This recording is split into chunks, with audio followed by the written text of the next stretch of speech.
Wherever you go, whatever you do, throw a little at it. Omax, Vest and Briefs. மத்திய அரசின் 11% இறக்குமதி வரி விலக்கத்திற்கு ஜவுளித்துறையினர் வரவேற்பு அளித்தனர்.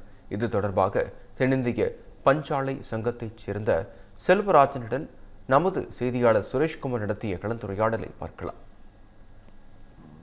ஜவுளித்துறையில் நிலவும் மூலப்பொருட்கள் தட்டுப்பாட்டை பிரச்சனையை களையும் வகையில் மத்திய அரசு பருத்தி மீதான இறக்குமதி வரியை முழுமையாக விலக்களித்திருக்கிறார்கள் அடுத்த 5 மாதத்திற்கு.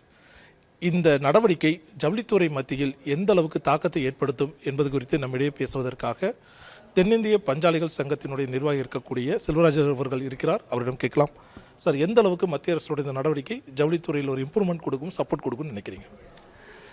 இது நம்ம கடந்த 2 மாதங்களில் கிட்டத்தட்ட 27% இந்த வரி விலக்கு வராதுன்னு நினச்சிட்டு ட்ரேடர்ஸ் எல்லாம் விலையை ஏற்றிட்டாங்க.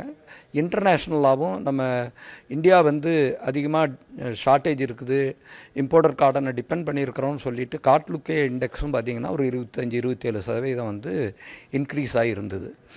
இப்போ இந்த டியூட்டி எக்ஸம்ஷன் வரப்போகுது அப்படிங்கிறது ஒரு ரூமர் வந்த உடனே இந்த கடந்த ஒரு வார காலத்தில் மட்டுமே கிட்டத்தட்ட 5-7% பருத்தி விலை இறங்கியிருக்குது. இதுக்கு முன்னால் இந்த விலை ஏற்றத்தினால நமக்கு Tiruppur, powerloom, fabric export, home textile export, Karur இதெல்லாம் ரொம்பவுமே பாதிப்புக்குள்ளானாங்க.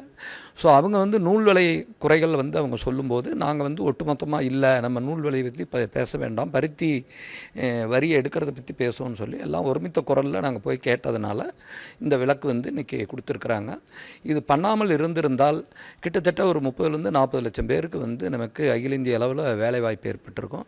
அதில் பெரும்பாலும் நமக்கு திருப்பூர், கரூர், கோயம்புத்தூர் இந்த பகுதிகளில் குறைஞ்சது ஒரு 20 லட்சம் பேருக்கு வேலைவாய்ப்பு இழப்பு ஏற்பட்டிருக்கும். அது தவிர்க்கப்பட்டிருக்கிறது.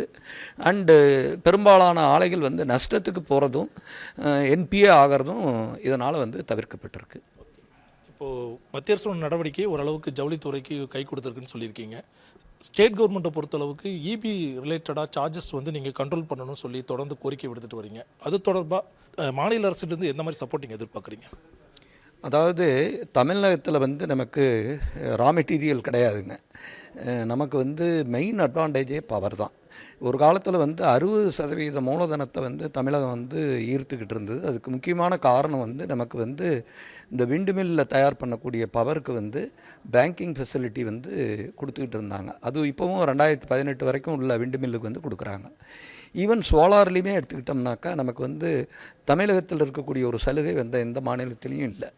ஸோ நீ கிட்டத்தட்ட ஒரு 70% பவர் விண்டு மில் ஆகட்டும், சோலார் ஆகட்டும் தமிழக ஜவுளி தொழில் அதை டிபெண்ட் பண்ணி இருக்கிறாங்க. கிரிட் பவர் ஒரு 30% தான். எம்எஸ்எம்இஸ் கிட்ட தான் அந்த ஃபெசிலிட்டிஸ் இருக்காது. ஈவன் ஓப்பன் ஆக்சஸ் பவர்லேயுமே பார்த்தீங்கன்னா மற்ற மாநிலங்களை விட இங்கே ரொம்ப அட்ராக்டிவாக இருந்தது. டெடிகேட்டட் ஃபீடர்னு சொல்லிட்டு ஒரு நேஷ்னல் கிரிட்லேருந்து பவர் எடுத்து நம்மளே சப்ஸ்டேஷன் போட்டு பண்ணக்கூடிய சௌகரியங்கள்லாம் தமிழகம் தான் வச்சுருக்குது. ஸோ இது என்னென்னா வருஷம் இந்த கடந்த 5 ஆண்டுகளில் இந்த காஸ்ட் ஆஃப் லிவிங் இண்டெக்ஸை லிங்க் பண்ணி பவர் காஸ்ட்டை இன்க்ரீஸ் பண்ணுறது மிகப்பெரிய தவறு, சயின்டிஃபிக்காக தப்பு. அது எந்த மாநிலத்திலும் அது இல்லை. பருத்தி மீதான இறக்குமதி வரி விலக்கை மத்திய அரசு அறிவித்தது போல தமிழக அரசும் மின்சாரம் சார்ந்த சில கோரிக்கைகளை ஜவுளித்துறைக்கு வழங்க வேண்டும் என்ற கோரிக்கை முன்வைத்திருக்கிறார் நிர்வாகியான செல்வராஜ் அவர்கள். தமிழ் ஜனம் செய்திகளுக்காக கோவையிலிருந்து ஒளிப்பதிவாளர் நீலமேகத்துடன் சுரேஷ்குமார்.